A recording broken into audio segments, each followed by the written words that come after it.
Bharatiya Janata party की सरकार ने मध्य प्रदेश में पंचायती राज का मखौल उड़ा दिया है। रोज़ एक नया आदेश वो लेकर के आते हैं। ऐसा लगता है कि कभी चुनाव करवाना है, कभी चुनाव नहीं करवाना है। इस तरीके से ग्रामीण क्षेत्र के लाखों जनप्रतिनिधि है, उनका मखौल उड़ाया जा रहा है। आज ये स्थिति है कि जब चुनाव नहीं हुए, चुनाव निरस्त हो गए, तो ऐसी स्थिति में पंचायत सरपंचों को, जनपद पंचायत के अध्यक्षों को, जनपद सदस्यों को, जिला पंचायत अध्यक्ष और सदस्य सहित लाखों पंच जो है उनको भूतपूर्व करार दे दिया।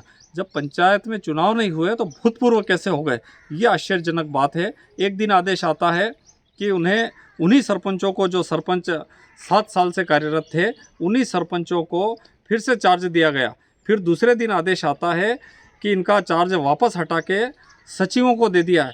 ये स्थिति देश में बन रही है कि पूरा का पूरा पंचायती राज जो राजीव गांधी जी ने सपना देखा था, जो भारत के संविधान में 73 और 74वां संशोधन करके पंचायती राज अधिनियम लागू किया था और देश के लाखों लाख जनप्रतिनिधियों के हाथ में स्वर्गीय राजीव गांधी जी ने सत्ता सौंपी थी, उनके हाथ से सत्ता को लेकर के केंद्रीकरण करने की नीति भारतीय जनता पार्टी की जो की जा रही है। कांग्रेस ने हमेशा विकेंद्रीकरण के माध्यम से देश में जो गांव के और जो अन्य ग्रामीण क्षेत्र के जो जनप्रतिनिधि है उनको अधिकार संपन्न बनाया था। लेकिन बड़े दुर्भाग्य की बात है कि शिवराज सिंह चौहान पहले तो ओबीसी वर्ग का आरक्षण ख़त्म करने के लिए उन्होंने साजिश रची, इसके साथ साथ जो पंचायती राज के चुनाव नहीं करवाए, ये साजिश रची, और अब जो है जनप्रतिनिधियों के हाथ से सत्ता को लेकर के जो वापस उन्होंने जो है अधिकारियों के हाथ में सत्ता देने का काम जो किया है, निश्चित रूप से ऐसा लगता है कि भारतीय जनता पार्टी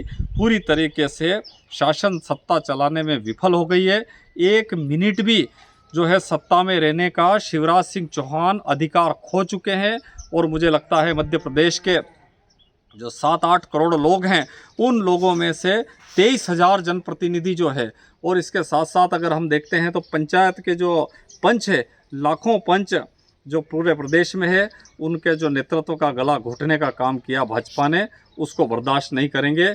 और मेरा समस्त प्रदेशवासियों से अनुरोध है, लोकतंत्र में विश्वास करने वाले सभी भाई बहनों से अनुरोध है कि इस सरकार के खिलाफ पूरी शक्ति के साथ लड़ाई लड़े, अन्यथा वो दिन दूर नहीं कि देश में चुनाव होना बंद हो जाएंगे। और पूरा का पूरा जो गटर मस्ती शिवराज सिंह चौहान कर रहे हैं, वो गटर मस्ती चालू करते हुए देश में अराजकता का माहौल हो जाएगा। डेमोक्रेसी को ख़त्म करके ब्यूरोक्रेसी जो है वो लेकर के भारतीय जनता पार्टी वो हावी हो जाएगी। और मैं आप सब लोगों से ये अनुरोध करना चाहता हूँ कि इस सरकार की ईंट से ईंट बजा दे और इसको ये दिखा दे कि ग्रामीण क्षेत्र का जो जनप्रतिनिधि है वो कमज़ोर नहीं है, वो विकास करने में कमज़ोर नहीं है। और वो निश्चित रूप से जब उसके अधिकारों का हनन होता है तो पूरी शक्ति के साथ इस लड़ाई को वो लड़ेगा।